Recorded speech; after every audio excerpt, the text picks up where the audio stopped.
नर्मदा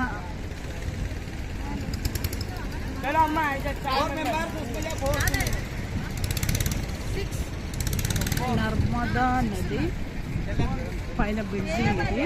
ఇలా నడుచుకుంటూ దర్శనానికి వెళ్ళచ్చు. ఇలాగే బోట్లో నుంచి అటువైపుకు వెళ్ళి నడుచుకుంటూ వెళ్ళచ్చు. మేమందరం బోట్ కోసము వెయిట్ చేస్తున్నాము. ఇదిగోండి, మనిషికి 100 రూపాయలు తీసుకుంటారు.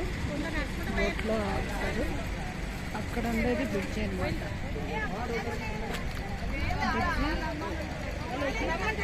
డ్యామ్, పెద్ద డ్యామ్.